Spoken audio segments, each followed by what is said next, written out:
Random House Audio presents Going Clear, Scientology, Hollywood, and the Prison of Belief by Lawrence Wright, read for you by Morton Sellers, with an introduction read by the author. Introduction. Scientology plays an outsized role in the cast of new religions that have arisen in the 20th century and survived into the 21st. The Church won't release official membership figures, but informally it claims 8 million members worldwide, a figure that is based on the number of people who have donated to the Church. A recent ad claims that the Church welcomes 4.4 million new people every year. And yet, according to a former spokesperson for the Church, the International Association of Scientologists, an organization that Church members are forcefully encouraged to join, has only about 30,000 members. The largest concentration, about 5,000, is in Los Angeles. A survey of American religious affiliations compiled in the Statistical Abstract of the United States estimates that only 25,000 Americans actually call themselves Scientologists. That's less than half the number identifying themselves as Rastafarians. Despite decades of declining membership and intermittent scandals that might have sunk other faiths, Scientology remains afloat more than a quarter century after the death of its chimerical leader, L. Ron Hubbard. In part, its survival is due to colossal financial resources, about $1 billion in liquid assets, according to knowledgeable former members. Strictly in terms of cash reserves, that figure eclipses the holdings of most major world religions. Scientology's wealth testifies to the avidity of its membership, relentless fundraising, and the legacy of Hubbard's copyrights to the 1,000 books and articles he published. The Church also claims about 12 million square feet of property around the world. Hollywood is the center of Scientology's real estate empire, with 26 properties valued at $400 million. The most recent addition to the Church's Hollywood portfolio is a television studio on Sunset Boulevard, formerly owned by KCET, acquired in order to open a Scientology broadcasting center. In Clearwater, Florida, where Scientology maintains its spiritual headquarters, the Church owns 68 largely tax-exempt parcels of land, valued at $168 million. They include apartment buildings, hotels and motels, warehouses, schools, office buildings, a bank, and tracts of vacant land. The Church often acquires landmark buildings near key locations, such as Music Row in Nashville, DuPont Circle in Washington, D.C., and Times Square in New York City. A similar strategy governs the placement of Scientology's holdings in other countries. Typically, these buildings are magnificently restored architectural treasures, lavishly appointed, even if the membership is negligible. The Church owns a 500-acre compound in Southern California and a cruise ship, the Freewinds, which is based in the Caribbean.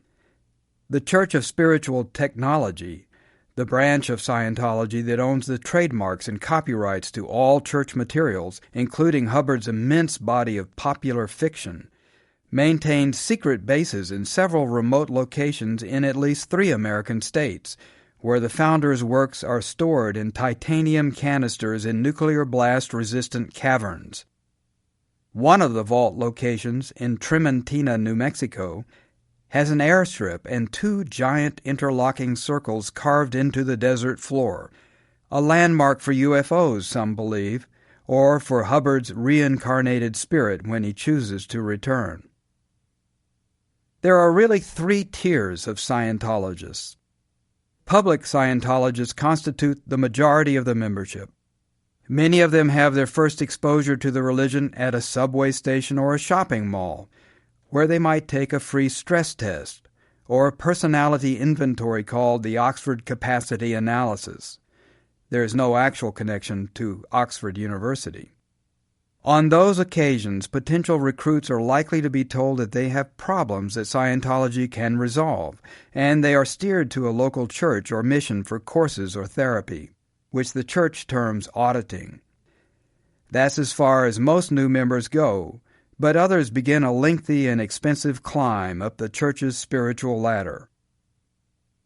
The mystique that surrounds the religion is owed mainly to the second tier of membership, a small number of Hollywood actors and other celebrities. To promote the idea that Scientology is a unique refuge for spiritually hungry movie stars, as well as a kind of factory for stardom, the church operates celebrity centers in Hollywood and several other entertainment hubs. Any Scientologist can take courses at celebrity centers. It's part of the lure that an ordinary member can envision being in classes with notable actors or musicians. In practice, the real celebrities have their own private entry and course rooms, and they rarely mix with the public, except for major contributors who are accorded the same heightened status. The total number of celebrities in the church is impossible to calculate, both because the term itself is so elastic and because some well-known personalities who have taken courses or auditing don't wish to have their association known. An ordinary public Scientologist can be inconspicuous. No one really needs to know his beliefs. Public members who quit the church seldom make a scene. They just quietly remove themselves and the community closes the circle behind them, although they are likely to be pursued by mail and phone solicitations for the rest of their lives. Celebrity members, on the other hand, are constantly being pressed to add their names to petitions, being showcased at workshops and galas, or having their photos posted over the logo, "I'm a Scientologist." Their fame greatly magnifies the influence of the church. They are deployed to advance the social agendas of the organization, including attacks on psychiatry and the pharmaceutical industry, and the promotion of Hubbard's contested theories of education and drug rehabilitation. They become tied to Scientology's banner, which makes it more difficult to break away if they should become disillusioned. Neither the public nor the celebrity tiers of Scientology could exist without the third level of membership, the church's clergy, called the Sea Organization, or Sea Org in Scientology jargon. It is an artifact of the private navy that Hubbard commanded during a decade when he was running the church while on the high seas. The church has said on various occasions that the Sea Org has 5,000, 6,000, or 10,000 members worldwide. Former Sea Org members estimate the actual size of the clergy to be between 3,000 and 5,000, concentrated mainly in Clearwater, Florida, and Los Angeles. Many of them joined the Sea Org as children. They have sacrificed their education and are impoverished by their service. As a symbol of their unswerving dedication to the promotion of Hubbard's principles, they have signed contracts for 1 billion years of service. Only a brief moment in the eternal scheme as seen by Scientology, which postulates that the universe is 4 quadrillion years old. The church disputes the testimony of many of the sources I've spoken to for this book, especially those former members of the Sea Org who have now left the organization, calling them apostates and defectors. It is certainly true that a number of them no longer accept the teachings of L. Ron Hubbard, but many still consider themselves fervent Scientologists, saying that it was the church itself that had strayed from his example. They include some of the highest officials who have ever served in the organization. Scientology is certainly among the most stigmatized religions in the world, owing to its eccentric cosmology, its vindictive behavior towards critics and defectors, and the damage it has inflicted on families that have been broken apart by the church's policy of disconnection, the imposed isolation of church members from people who stand in the way of their longed-for spiritual progress. In the United States, constitutional guarantees of religious liberty protect the church from actions that might otherwise be considered abusive or in violation of laws in human trafficking or labor standards. Many of these practices are well known to the public. And yet curious recruits continue to be attracted to the religion, though not in the numbers that Scientology claims. Celebrities still find their way to the church's VIP lounge, and young people sign away the next billion years of their existence to an organization that promises to work them mercilessly for practically no pay. Obviously, there is an enduring appeal that survives the widespread assumption that Scientology is a cult and a fraud. I have spent much of my career examining the effects of religious beliefs on people's lives, historically a far more profound influence on society and individuals than politics, which is the substance of so much journalism. I was drawn to write this book by the questions that many people have about Scientology. What is it that makes the religion alluring? What do its adherents get out of it? How can seemingly rational people subscribe to beliefs that others find incomprehensible? Why do popular personalities associate themselves with a faith that is likely to create a kind of public relations martyrdom? These questions are not unique to Scientology, but they certainly underscore the conversation. In attempting to answer them in this book, I hope we can learn something about what might be called the process of belief. Few Scientologists have had a conversion experience, a sudden radical reorientation of one's life. More common is a gradual, wholehearted acceptance of propositions that might have been regarded as unacceptable or absurd at the outset, as well as the incremental surrender of will on the part of people who have been promised enhanced power and authority. One can see by this example the motor that propels all great social movements for good or ill. Lawrence Wright, Austin, Texas. Part 1. Scientology. Chapter 1. The Convert. London, Ontario is a middling manufacturing town halfway between Toronto and Detroit, once known for its cigars and breweries. In a tribute to its famous namesake, London has its own Covent Garden, Piccadilly Street, and even a Thames River that forks around the modest, economically stressed downtown. The city, which sits in a humid basin, is remarked upon for its unpleasant weather. Summers are unusually hot, winters brutally cold, the springs and falls fine but fleeting. The most notable native son was the bandleader Guy Lombardo, who was honored in a local museum until it closed for lack of visitors. London was a difficult place for an artist looking to find himself. Paul Haggis was 21 years old in 1975. He was walking toward a record store in downtown London when he encountered a fast-talking, long-haired young man with piercing eyes standing on the corner of Dundas and Waterloo Streets. There was something keen and strangely adamant in his manner. His name was Jim Logan. He pressed a book into Haggis's hands. "You have a mind," Logan said. "This is the owner's manual." Then he demanded, "Give me $2. The book was Dianetics, the Modern Science of Mental Health by L. Ron Hubbard, which was published in 1950. By the time Logan pushed it on Haggis, the book had sold more than 2 million copies throughout the world. Haggis opened the book and saw a page stamped with the words, "Church of Scientology." "Take me there," he said to Logan. At the time, there were only a handful of Scientologists in the entire province of Ontario. By coincidence, Haggis had heard about the organization a couple of months earlier from a friend who had called it a cult. That interested Haggis. He considered the possibility of doing a documentary film about it. When he arrived at the church's quarters in London, it certainly didn't look like a cult. 2 young men occupying a hole-in-the-wall office above Woolworth's Five and Dime. As an atheist, Haggis was wary of being dragged into a formal belief system. In response to his skepticism, Logan showed him a passage by Hubbard that read, "What is true is what is true for you. No one has any right to force data on you and command you to believe it or else. If it is not true for you, it isn't true. Think your own way through things, accept what is true for you, discard the rest.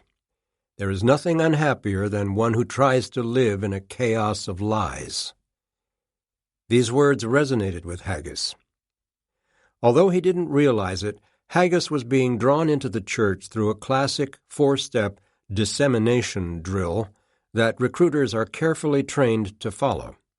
The first step is to make contact, as Jim Logan did with Haggis in 1975. The second step is to disarm any antagonism the individual may display towards Scientology. Once that's done, the task is to find the ruin. That is, the problem most on the mind of the potential recruit. For Paul, it was a turbulent romance. The fourth step is to convince the subject that Scientology has the answer. Once the person is aware of the ruin, you bring about an understanding that Scientology can handle the condition, Hubbard writes. It's at the right moment on this step that one directs him to the service that will best handle what he needs handled. At that point, the potential recruit has officially been transformed into a Scientologist.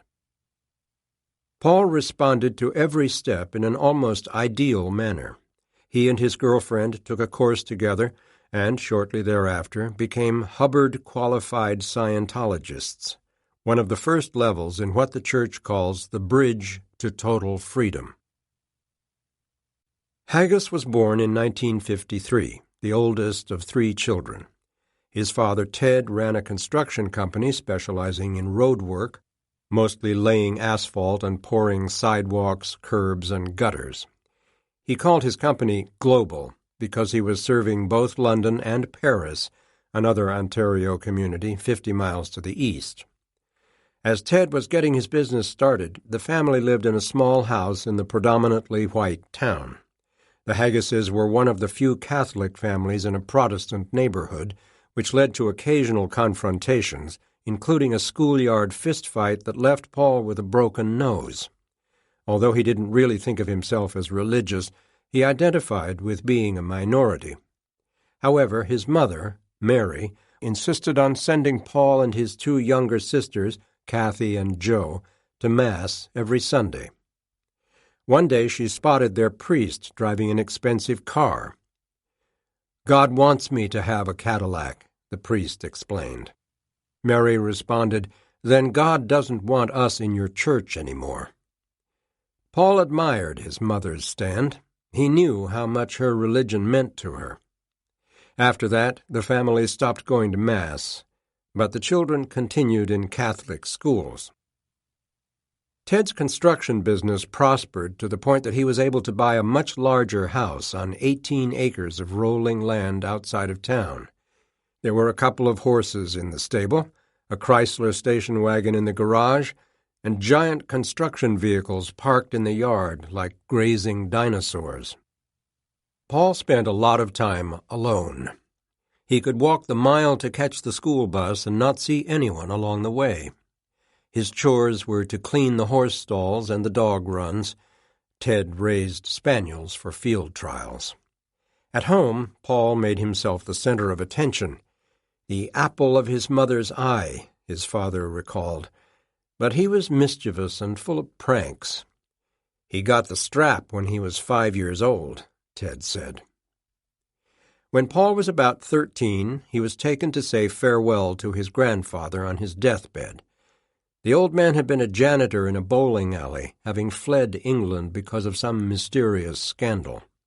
He seemed to recognize a similar dangerous quality in Paul. His parting words to him were, "I've wasted my life. Don't waste yours." In high school, Paul began steering toward trouble. His worried parents sent him to Ridley College, a boarding school in St. Catharines, Ontario, near Niagara Falls, where he was required to be a part of the Cadet Corps of the Royal Canadian Army. He despised marching or any regulated behavior, and soon began skipping the compulsory drills. He would sit in his room reading Ramparts, the radical magazine that chronicled the social revolutions then unfolding in America, where he longed to be. He was constantly getting punished for his infractions until he taught himself to pick locks. Then he could sneak into the prefect's office and mark off his demerits. The experience sharpened an incipient talent for subversion. After a year of this, his parents transferred him to a progressive boys' school called Muskoka Lakes College in northern Ontario, where there was very little system to subvert. Although it was called a college, it was basically a preparatory school. Students were encouraged to study whatever they wanted. Paul discovered a mentor in his art teacher, Max Allen, who was gay and politically radical. Allen produced a show for the Canadian Broadcasting Company called As It Happens. In 1973, while the Watergate hearings were going on in Washington, D.C., Allen let Paul sit beside him in his cubicle at CBC while he edited John Dean's testimony for broadcast. Later, Allen opened a small theater in Toronto to show movies that had been banned under Ontario's draconian censorship laws. And Paul volunteered at the box office. They showed Ken Russell's The Devils and Bernardo Bertolucci's Last Tango in Paris. In Ted's mind, his son was working in a porno theater. "I just shut my eyes," Ted said. Paul left school after he was caught forging a check. He attended art school briefly and took some film classes at a community college, but he dropped out of that as well. He grew his curly blonde hair to his shoulders. He began working in construction full-time for Ted, but he was drifting toward a precipice. In the 1970s, London acquired the nickname Speed City because of the methamphetamine labs that sprang up to serve its blossoming underworld. Hard drugs were easy to obtain. 2 of Haggis's friends died from overdoses, and he had a gun pointed in his face a couple of times. "I was a bad kid," he admitted. "I didn't kill anybody. Not that I didn't try." He also acted as a stage manager in the 99-seat theater his father created in an abandoned church for one of his stage-struck daughters. On Sunday nights, Paul would strike the set of whatever show was underway and put up a movie screen.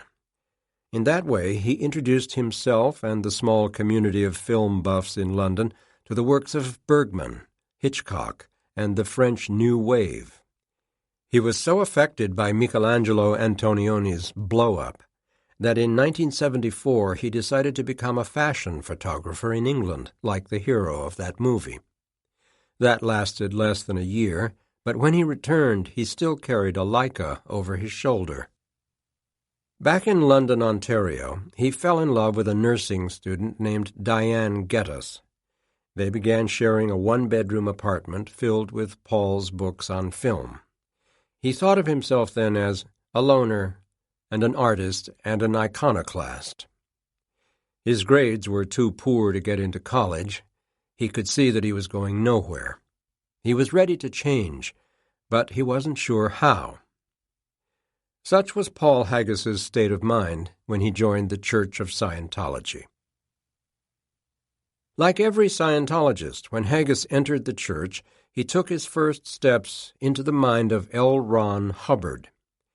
He read about Hubbard's adventurous life, how he wandered the world, led dangerous expeditions, and healed himself of crippling war injuries through the techniques that he developed into Dianetics. He was not a prophet like Muhammad, or divine like Jesus. He had not been visited by an angel bearing tablets of revelation like Joseph Smith, the founder of Mormonism. Scientologists believe that Hubbard discovered the existential truths that form their doctrine through extensive research. In that way, it is science. The apparent rationalism appealed to Haggis. He had long since walked away from the religion of his upbringing, but he was still looking for a way to express his idealism. It was important to him that Scientology didn't demand belief in a god. But the figure of L. Ron Hubbard did hover over the religion in suggestive ways.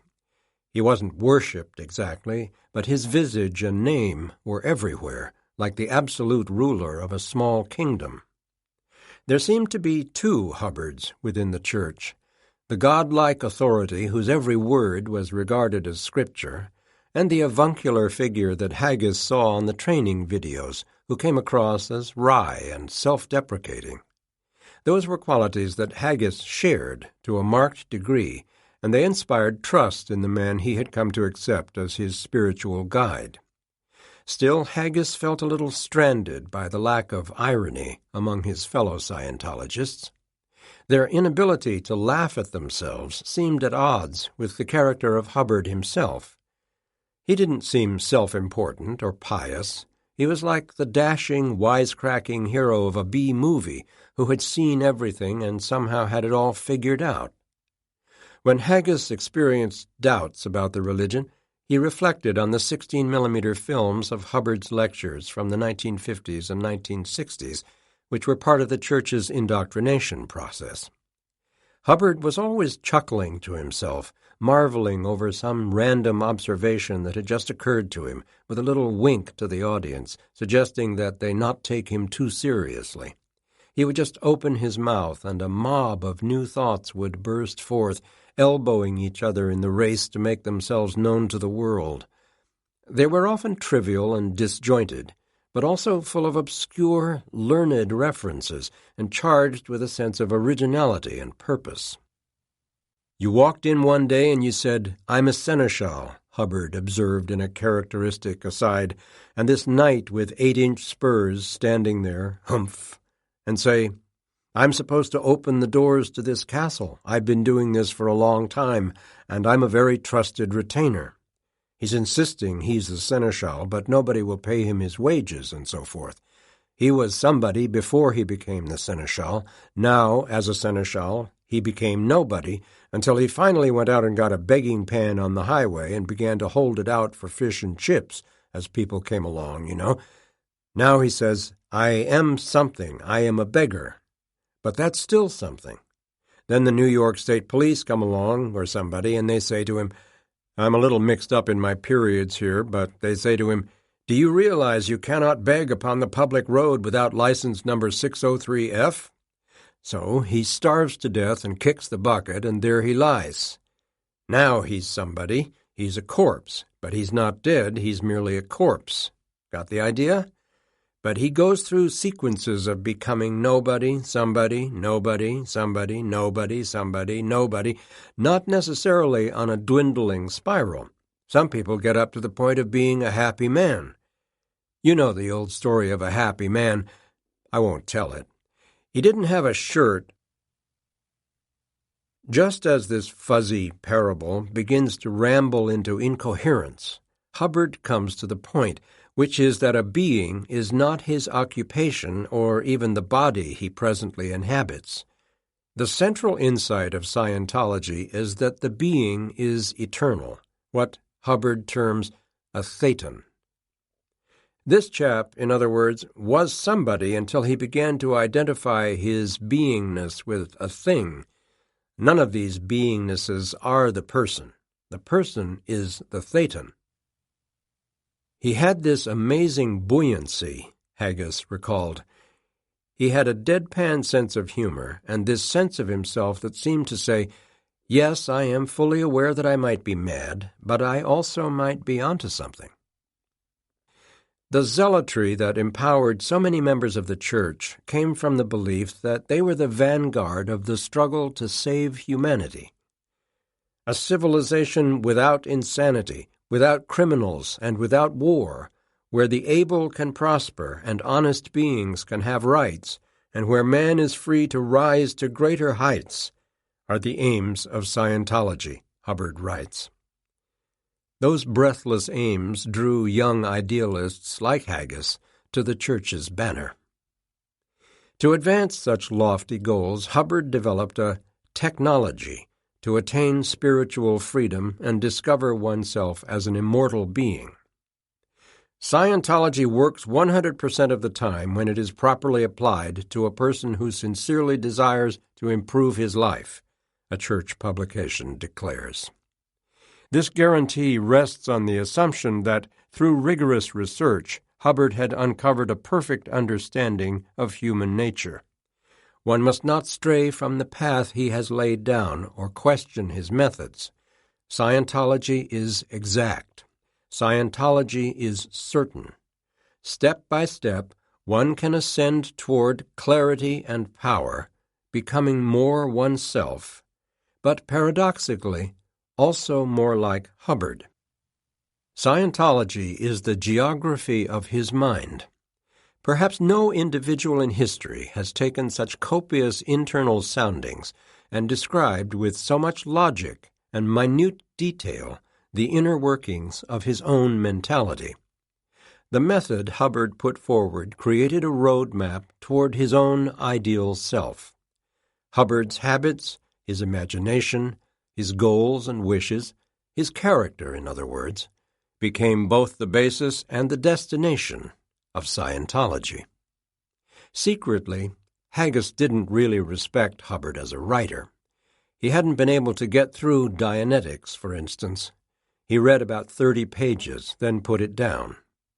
Much of the Scientology coursework, however, gave him a feeling of accomplishment. In 1976, he traveled to Los Angeles, the center of the Scientology universe, checking in at the old Chateau Élysée on Franklin Avenue.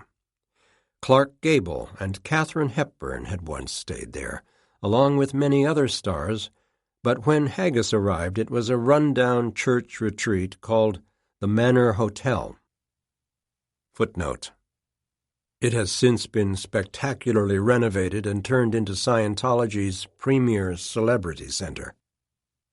End footnote. He had a little apartment with a kitchen where he could write. There were about 30,000 Scientologists in America at the time. Most of them were white, urban, and middle class. They were predominantly in their 20s, and many of them, especially in Los Angeles, were involved in graphic or performing arts. In other words, they were a lot like Paul Haggis. He immediately became a part of a community in a city that can otherwise be quite isolating. For the first time in his life, he experienced a feeling of kinship and camaraderie with people who had a lot in common.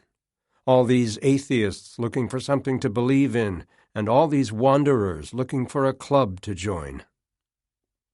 In 1977, Haggis returned to Canada to continue working for his father, who could see that his son was struggling. Ted Haggis asked him what he wanted to do with his life. Haggis said he wanted to be a writer. His father said, "Well, there are only two places to do that, New York and Los Angeles. Pick one, and I'll keep you on the payroll for a year." Paul chose L.A. because it was the heart of the film world. Soon after this conversation with his father, Haggis and Diane Geddes got married. 2 months later, they loaded up his brown Camaro and drove to Los Angeles, moving into an apartment with Diane's brother, Greg, and 3 other people. Paul got a job moving furniture. On the weekends, he took photographs for yearbooks. At night, he wrote scripts on spec at a second-hand drafting table. The following year, Diane gave birth to their first child, Alyssa. Scientology had a giddy and playful air in the mid-'70s when Haggis arrived in Los Angeles. It was seen as a cool, boutique religion aimed especially toward the needs of artists and entertainers. The counterculture was still thriving in the 70s, and Scientology both was a part of it and stood apart from it. There was a saying, "After drugs, there's Scientology." And it was true that many who were drawn to the religion had taken hallucinogens and were open to alternative realities. Recruits had a sense of boundless possibility. Mystical powers were forecast. Out-of-body experiences were to be expected. Fundamental secrets of the universe were to be revealed. Haggis became friends with other Scientologists who also hoped to make it in Hollywood. One of them was Skip Press, a writer and musician on the staff of the Celebrity Center, which was the church's main foothold in the entertainment industry.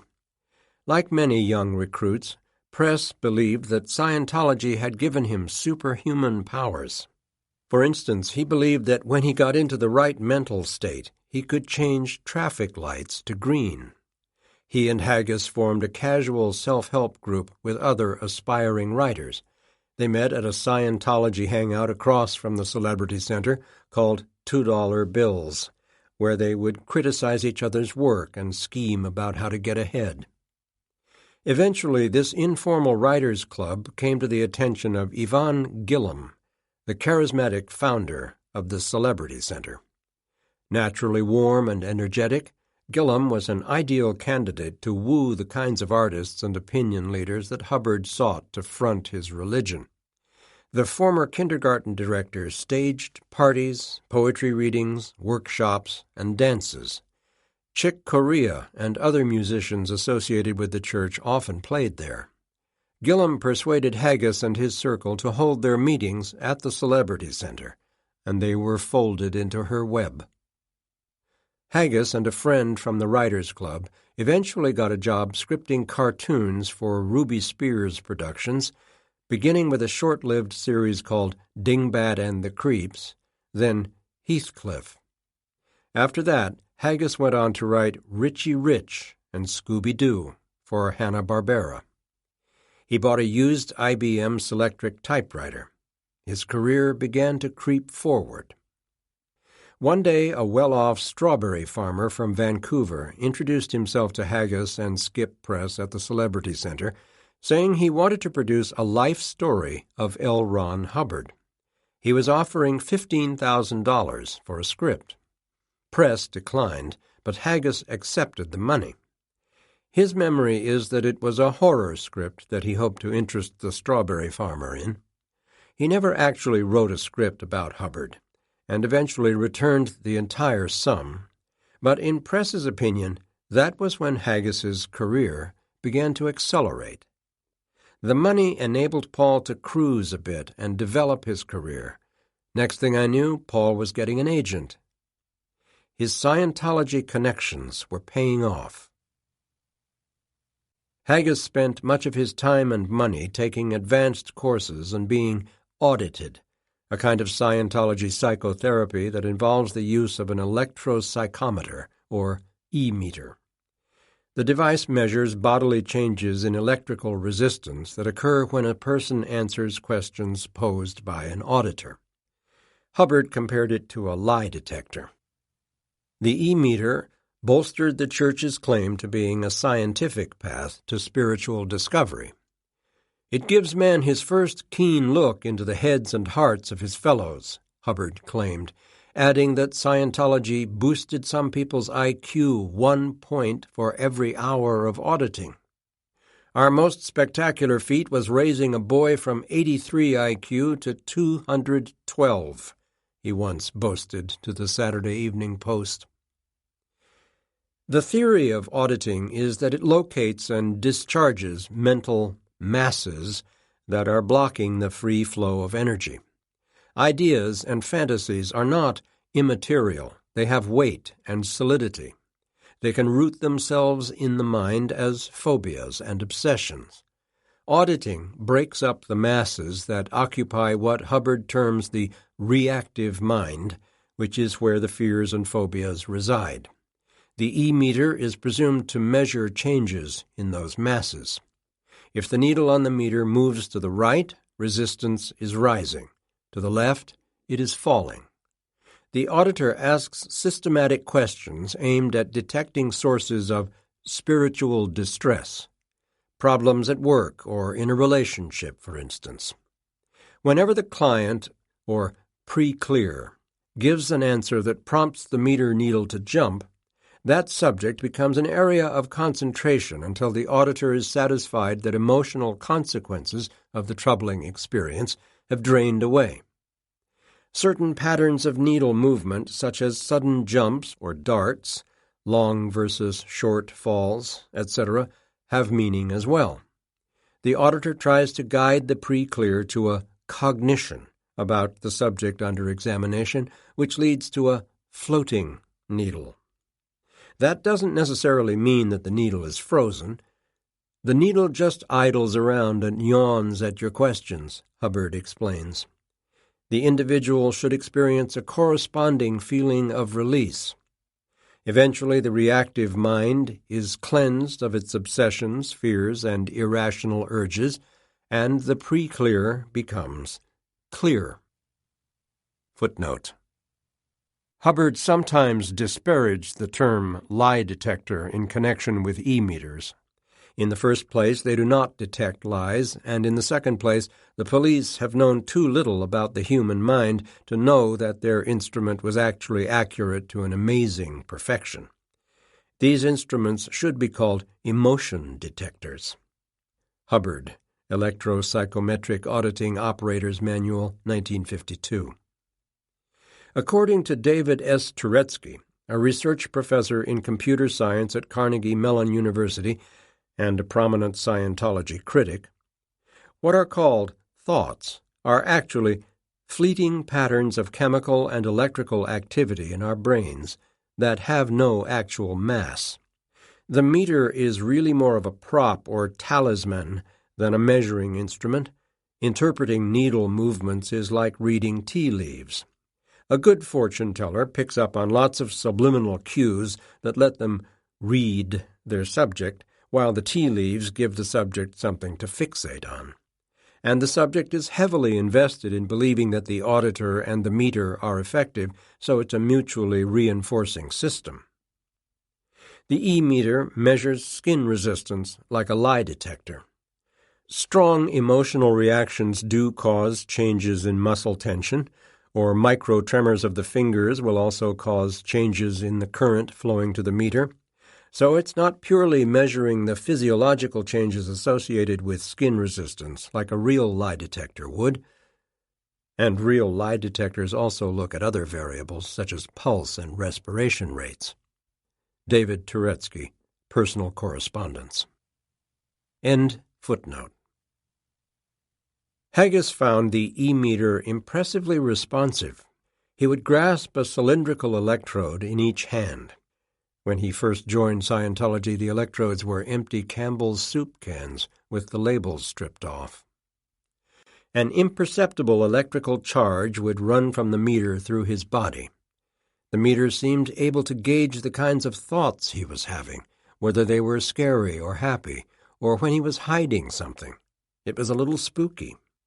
The auditor often probed for what Scientologists call earlier similars.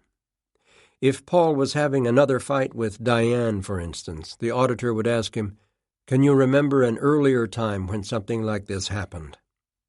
Each new memory led further and further back in time. The goal was to uncover and neutralize the emotional memories that were plaguing Paul's behavior. Often the process led participants to recall past lives. Although that never happened to Haggis, he envied others who professed vivid recollections of ancient times or distant civilizations. Wouldn't it be cool if you had many lifetimes before? He thought. Wouldn't it be easier to face death? Scientology is not just a matter of belief, the recruits were constantly told. It is a step-by-step scientific process that will help you overcome your limitations and realize your full potential for greatness. Only Scientology can awaken individuals to the joyful truth of their immortal state. Only Scientology can rescue humanity from its inevitable doom. The recruits were infused with a sense of mystery, purpose, and intrigue. Life inside Scientology was just so much more compelling than life outside. Pre-clears sometimes experience mystical states characterized by feelings of bliss or a sense of blending into the universe. They come to expect such phenomena, and they yearn for them if they don't occur. Exteriorization, the sense that one has actually left his physical being behind, is a commonly reported occurrence for Scientologists. If one's consciousness can actually uproot itself from the physical body and move about at will, what does that say about mortality? We must be something other than a mere physical incarnation. We actually are thetans, to use Hubbard's term, immortal spiritual beings that are incarnated in innumerable lifetimes. Hubbard said that exteriorization could be accomplished in about half the pre-clears by having the auditor simply command, "Be 3 feet back of your head." Free of the limitations of his body, the Thetan can roam the universe, circling stars, strolling on Mars, or even creating entirely new universes. Reality expands far beyond what the individual had originally perceived it to be. The ultimate goal of auditing is not just to liberate a person from destructive mental phenomena, it is to emancipate him from the laws of matter, energy, space, and time, or MEST, as Hubbard termed them. These are just artifacts of the Thetan's imagination, in any case. Bored Thetans had created MEST universes where they could frolic and play games. Eventually they became so absorbed in their distractions they forgot their true immortal natures. They identified with the bodies that they were temporarily inhabiting in a universe they had invented for their own amusement. The goal of Scientology is to recall to the Thetan his immortality and help him relinquish his self-imposed limitations. Once, Haggis had what he thought was an out-of-body experience. He was lying on a couch, and then he found himself across the room, observing himself lying there. The experience of being out of his body wasn't that grand, and later he wondered if he had simply been visualizing the scene. He didn't have the certainty his colleagues reported when they talked about seeing objects behind them or in distant places and times. In 1976, at the Manor Hotel, Haggis went clear. It is the base camp for those who hope to ascend to the upper peaks of Scientology. The concept comes from Dianetics. A person who becomes clear is adaptable to and able to change his environment, Hubbard writes. His ethical and moral standards are high, his ability to seek and experience pleasure is great. His personality is heightened, and he is creative and constructive.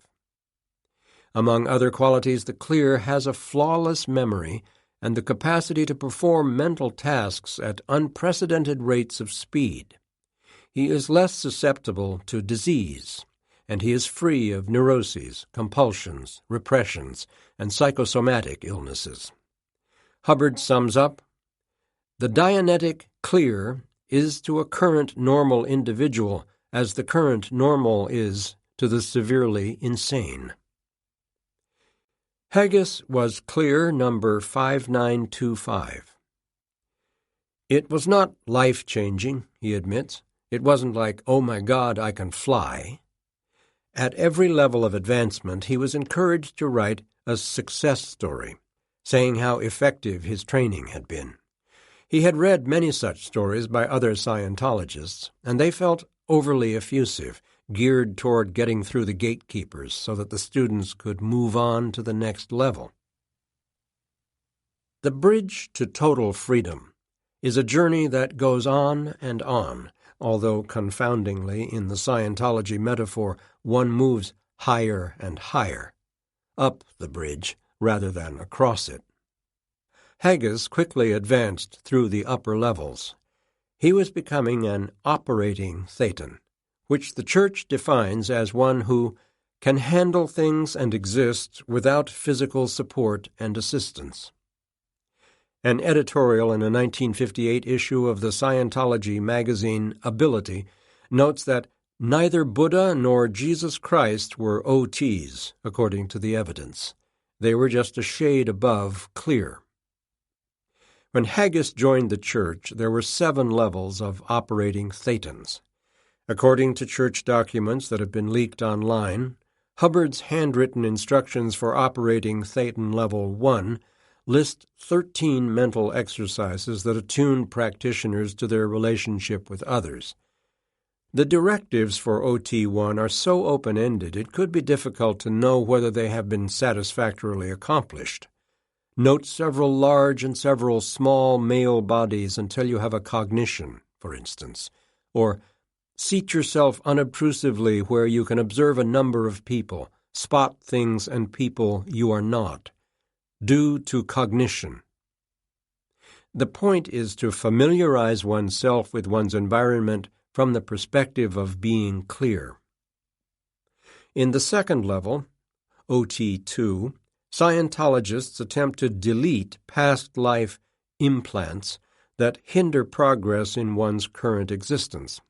This is accomplished through exercises and visualizations that explore oppositional forces. Laughter comes from the rear half and calm from the front half simultaneously. Then they reverse. It gives one a sensation of total disagreement.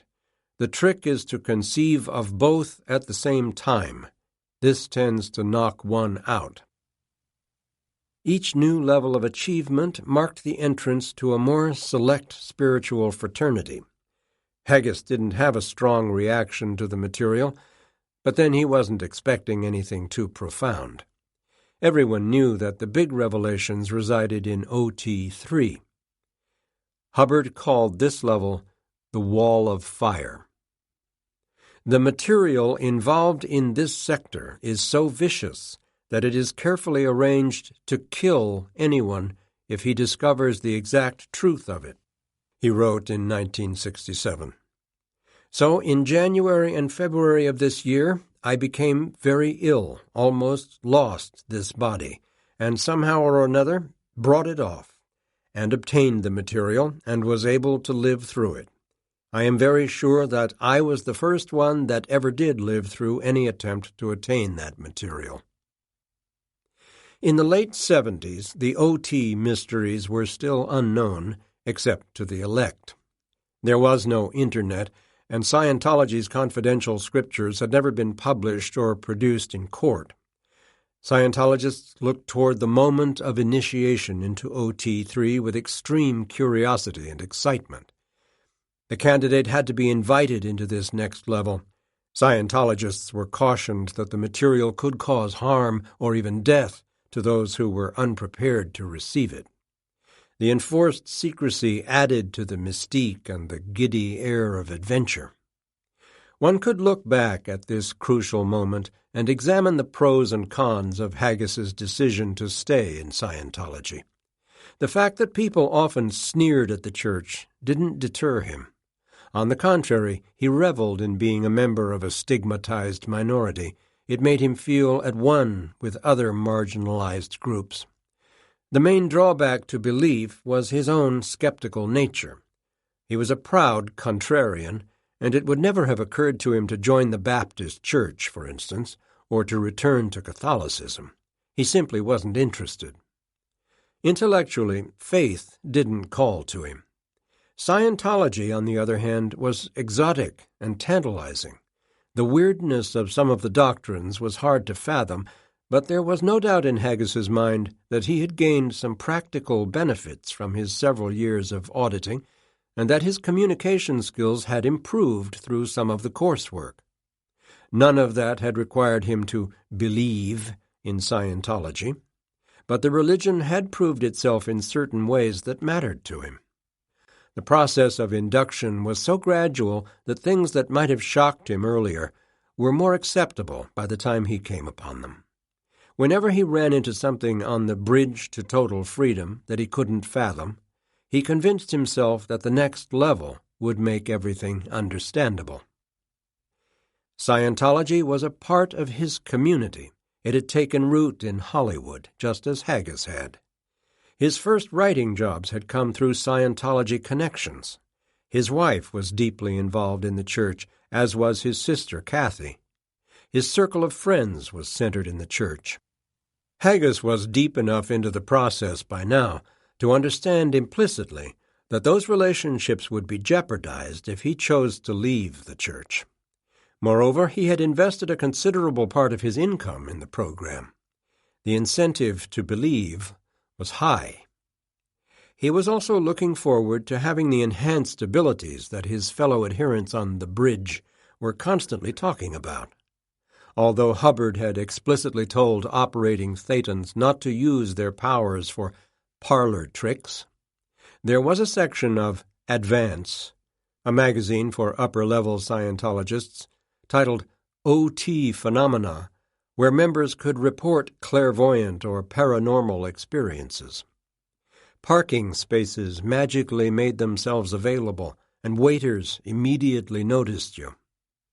"I saw that my goldfish was all red and lumpy," one Scientologist writes in Advance. "My husband, Rick, said that he's had goldfish like that before and they don't recover."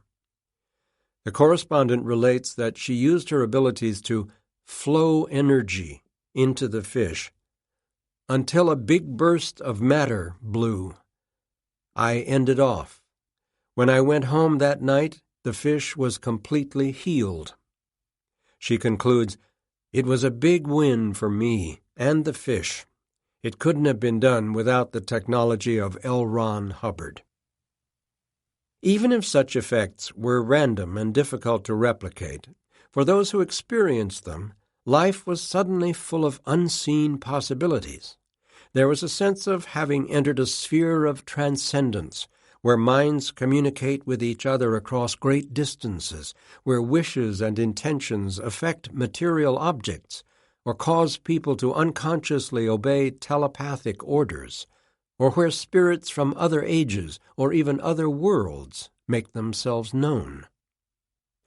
A theta being is capable of emitting a considerable electronic flow, Hubbard notes, enough to give somebody a very bad shock, to put out his eyes or cut him in half. Even ordinary actions pose unexpected dilemmas for the OT, Hubbard warns. "How do you answer the phone as an OT?" he asks in one of his lectures. "Supposing you get mad at somebody on the other end of the telephone. You go crunch, and that's so much bakelite. The thing either goes into a fog of dust in the middle of the air or drips over the floor." To avoid crushing telephones with his unfathomable strength, the OT sets up an automatic action so he doesn't have to pick the receiver up himself. Telephone rings, it springs into the air, and he talks. In other words, through involuntary intention, the telephone stands there in midair. The promise of employing such powers was incredibly tantalizing. Carrying an empty briefcase, Haggis went to the Advanced Organization building in Los Angeles, where the OT3 material was held. A supervisor handed him a manila envelope. Haggis locked it in the briefcase, which was lashed to his arm. Then he entered a secure study room and bolted the door behind him. At last he was able to examine the religion's highest mysteries, revealed in a couple of pages of Hubbard's handwritten scrawl. After a few minutes, Haggis returned to the supervisor. "I don't understand," Haggis said. "Do you know the words?" "I know the words, I just don't understand." "Go back and read it again," the supervisor suggested. Haggis did so. In a moment he returned. "Is this a metaphor?" he asked. "No," the supervisor responded. "It is what it is. Do the actions that are required." Maybe it's an insanity test, Haggis thought. If you believe it, you're automatically kicked out. He considered that possibility. But when he read it again, he decided, this is madness. Chapter 2. Source. The many discrepancies between Hubbard's legend and his life have overshadowed the fact that he genuinely was a fascinating man, an explorer, a best-selling author, and the founder of a worldwide religious movement. The tug-of-war between Scientologists and anti-Scientologists over Hubbard's biography has created two swollen archetypes: the most important person who ever lived and the world's greatest con-man. Hubbard himself seemed to revolve on this same axis, constantly inflating his actual accomplishments in a manner that was rather easy for his critics to puncture. But to label him a pure fraud is to ignore the complex, charming, delusional, and visionary features of his character that made him so compelling to the many thousands who followed him and the millions who read his work. One would also have to ignore his life's labor in creating the intricately detailed epistemology that has pulled so many into its net, including, most prominently, Hubbard himself. Lafayette Ronald Hubbard was born in Tilden, Nebraska in 1911, a striking, happy child with gray eyes and wispy, carrot-colored hair.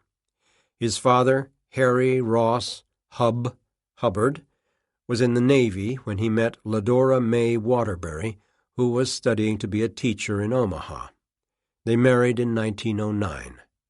By the time their only child came along 2 years later, Hub was out of the service and working in the advertising department of the local Omaha newspaper.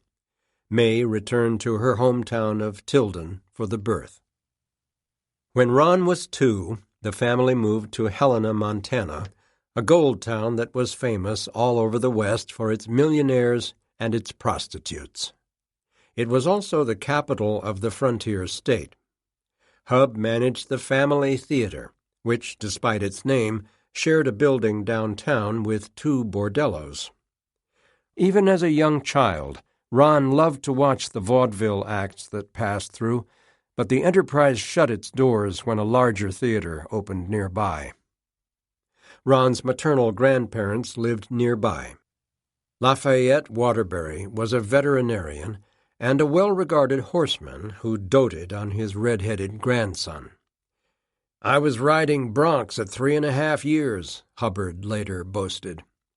He supposedly began reading at the same precocious age, and according to the church, he was soon devouring shelves of classics, including much of Western philosophy, the pillars of English literature, and, of note, the essays of Sigmund Freud.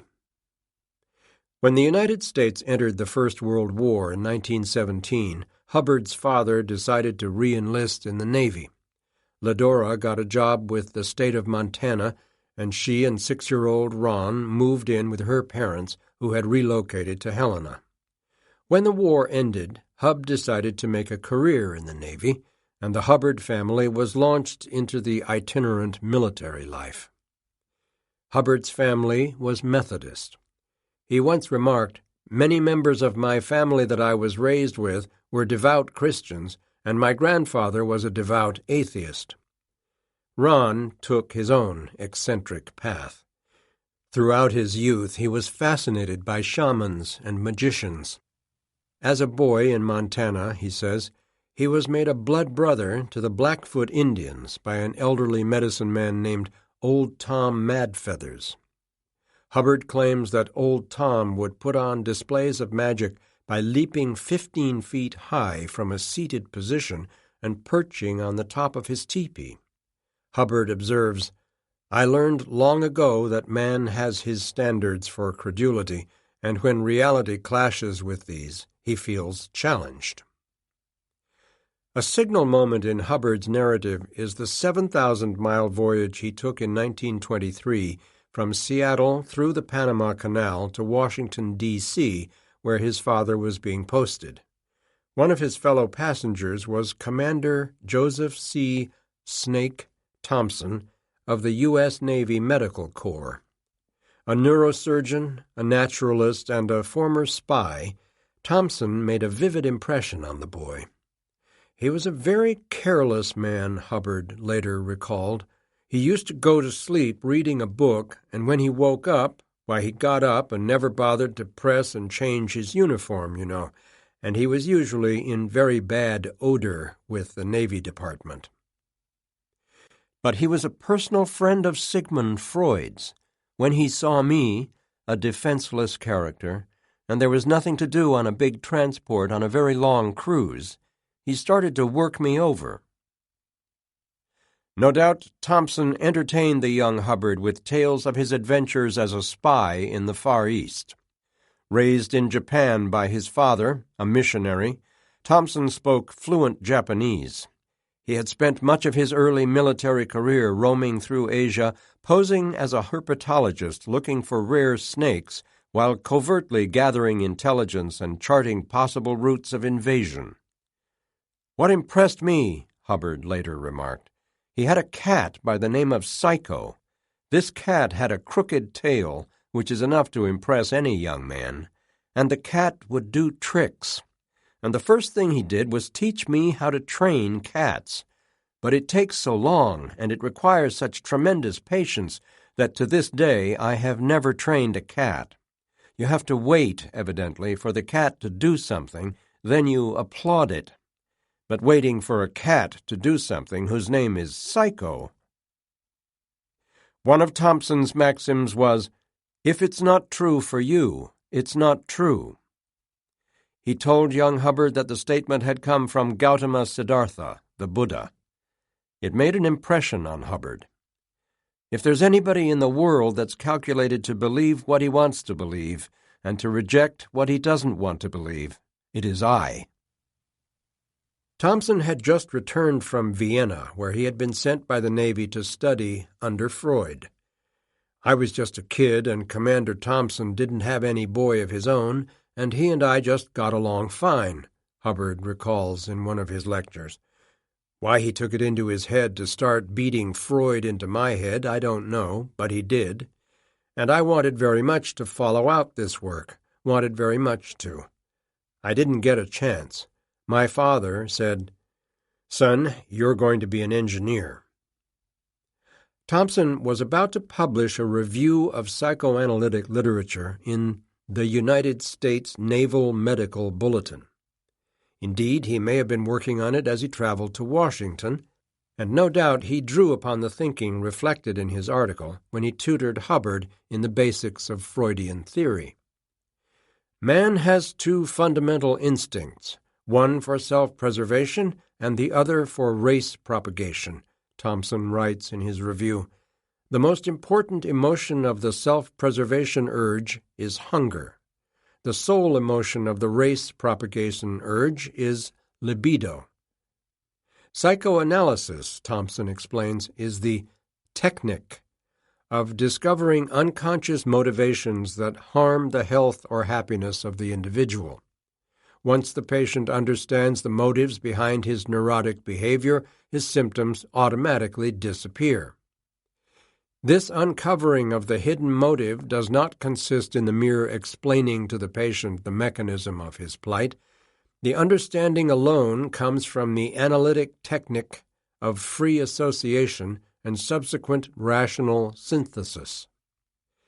Many of these thoughts are deeply embedded in the principles of Dianetics, the foundation of Hubbard's philosophy of human nature, which predated the establishment of Scientology. In 1927, Hubbard's father was posted to Guam, and Ladora went along, abandoning Ron to the care of her parents. For a man as garrulous as L. Ron Hubbard turned out to be, reflections on his parents are rare, almost to the point of writing them out of his biography. His story of himself reads like that of an orphan who has invented his own way in the world. One of his lovers later said that he told her that his mother was a whore and a lesbian, and that he had found her in bed with another woman. His mistress also admitted, "I never knew what to believe." Hubbard made 2 voyages to visit his parents in Guam. One trip included a detour to China, where he supposedly began his study of Eastern religions after encountering magicians and holy men. According to the Church's narrative, he braved typhoons aboard a working schooner to finally land on the China coast. He then made his way inland to finally venture deep into forbidden Buddhist lamaseries. He watched monks meditating for weeks on end. Everywhere he went, the narrative goes, the teenage Hubbard was preoccupied with a central question: why? Why so much human suffering and misery? Why was man, with all his ancient wisdom and knowledge accumulated in learned texts and temples, unable to solve such basic problems as war, insanity, and unhappiness? In fact, Hubbard's contemporary journals don't really engage such philosophical points. His trip to China, which was organized by the YMCA, lasted only 10 days. His parents accompanied him, although they are not mentioned in his journals. He did encounter monks, whom he described as croaking like bullfrogs. The journals reflect the mind of a budding young imperialist who summons an unearned authority over an exotic and unfamiliar culture. The very nature of the Chinaman holds him back, Hubbard observes on the ship back to Guam. The trouble with China is there are too many chinks here. The journals provide a portrait of an adolescent writer trying on his future craft by cataloging plot ideas such as a young American in India with an organized army for rent to the various rajas, usual plot complications. Another idea, love story, goes to France, meets swell broad in Marseille. He is trying, uncertainly, to find his voice. Rex Fraser mounted the knoll and, setting his hat more securely against the wind, squinted at the huddle of unpainted shacks below him. So this, he said to his horse, is Montana City. Hubbard entered the School of Engineering at George Washington University in the fall of 1930. He was a poor student, failing German and calculus, but he excelled in extracurricular activities. He began writing for the school newspaper. A new literary magazine at GWU provided a venue for his first published works of fiction.